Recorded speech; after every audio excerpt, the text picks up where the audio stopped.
비트코인은 곧 횡보를 끝내고 다시 긴 상승장을 시작할 가능성이 매우 높습니다. 그리고 이건 개인이 거부할 수 없는 물결이 될 겁니다. 제가 1년 전 가장 많이 들은 말이 뭐였는지 아세요?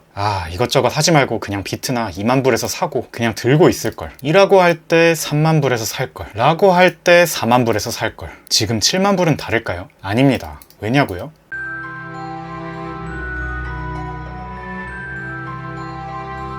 안녕하세요, 직투입니다. 저는 비트코인의 상승장 중후반부가 아직 남았다라는 관점을 고수하고 있는데요. 그에 대한 추가적인 이유들을 오늘도 제시해 드리겠습니다. 과거에도 많은 근거들을 제시해 드렸는데 궁금하신 분들은 이전 영상들 보셔도 도움이 되실 겁니다. 그럼 오늘의 영상 거두절미하고 바로 시작하겠습니다. 왜 대세의 물결인지요?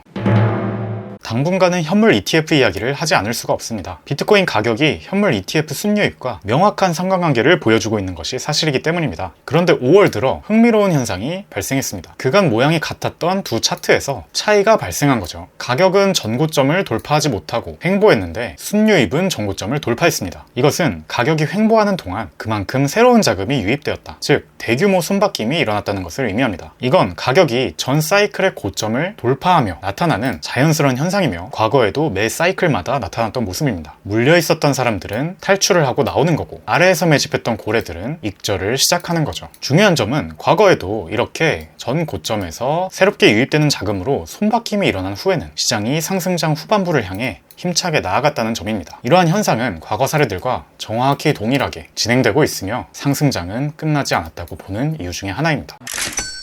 주중에 흥미로운 뉴스가 있었습니다. 태국에서 현물 ETF가 승인되었고 호주에서도 현물 직접 소유 방식의 ETF가 새롭게 승인되었다는 뉴스였습니다. 해당 상품들을 개별적으로 보면 미국 ETF보다 규모가 훨씬 적은 것이 사실입니다. 하지만 이러한 상품들이 국가들마다 새롭게 출시되고 있다는 점이 중요합니다. 그리고 이러한 상품으로 유입되는 자금은 기존의 비트코인 거래소에서 구매하던 수요가 아니라 ETF가 생김으로써 새롭게 창출된 전통 금융권으로부터의 신규 수요입니다. 이건 가격이 조금 오른다고 금방 매도될 물량이 아닙니다. 기존 주식 포트폴리오의 일정 부분을 비트코인으로 대체하고 보유하는 것이며 아직도 남아있는 많은 국가들에서 같은 일이 일어날 겁니다. 비트코인 시장 자체가 커지는 구조적인 변화라는 의미입니다. 우리가 살면서 이렇게 특정 자산군에 대해 구조적인 수요가 새로 발생하는 것을 직접 목격하기란 매우 어렵습니다. 이런 기회가 있는데 비트코인을 보유하지 않을 이유는 없을 겁니다.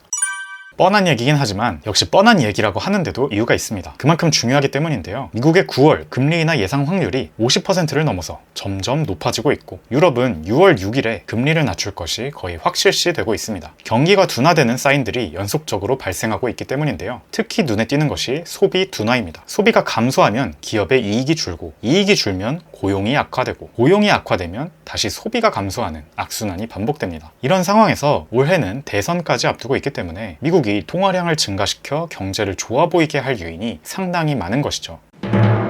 차트적으로도 비트코인은 점점 상승에 유리한 모습을 보이고 있습니다. 지난번 영상에서 엔비디아 등 나스닥 기술주들의 떡상 차트와 현재 비트코인의 차트가 유사하다는 점을 공유 드렸는데요. 당시 핵심 포인트가 평행 채널 하단을 페이크 돌파했다가 다시 상단까지 올라오면 잠시 다시 내려오더라도 결국 상단 위에서 지지받고 오르는 경우들이 많았다는 거였습니다. 비트는 현재 상단을 잠깐 치고 내려왔지만 이내 회복하여 어제의 상승으로 다시 상단 위로 올라와 있는 상태이고요. 여기서 지지를 받고 다시 떨어지지만 않는다면 빠르게 고점을 뚫으러 갈 확률이 높겠다라고 기준을 세워볼 수 있겠습니다. 다만 꼭 이렇게 바로 지지받고 올라가지 않더라도 내려왔을 때 약 65K 부근에서 지지받고 결국은 올라갈 확률이 높겠다라고 봅니다. 한편 피보나치 비율 기준으로도 하락에 대한 0.786 되돌림 이상 부근에서 버텨주고 있기 때문에 이내 전 고점을 뚫으러 갈 확률이 높다고 보고요. 다들 보고 있는 삼각수렴 관점에서도 가격이 다시 돌파했던 추세선 안으로 들어오지만 않는다면 그대로 상승해서 입구의 높이만큼 추가 상승, 즉 73K 부근까지도 오를 확률이 높겠습니다. 이때 최근 고점이었던 71.9K를 뚫게 되면 연쇄적으로 역사상 최고점인 73.7K까지도 뚫을 확률이 높아지겠고요. 그렇게 되면 다음 타겟인 90K 근방까지도 쭉 빠르게 오를 가능성이 높다고 봅니다. 저는 이번 상승장의 타겟이 최소 90K라고 말씀을 드렸었죠. 제겐 90K까지 오르는 것이 최악의 시나리오이고요. 기본 시나리오는 140K, 가장 긍정적인 시나리오는 220K까지도 보고 있습니다. 김프는 사실 사소한 부분이긴 하지만 지금 김프가 1% 미만으로 매우 낮은 수준이라는 점은 주목할 만합니다. 보통 상승장의 막바지로 가면 김프가 10% 언저리까지 올라가곤 했는데 최근엔 가격이 올라왔음에도 김프가 엄청 낮죠. 따라서 아직 더 오를 여지가 꽤 남아있겠다라고 생각하고 있습니다.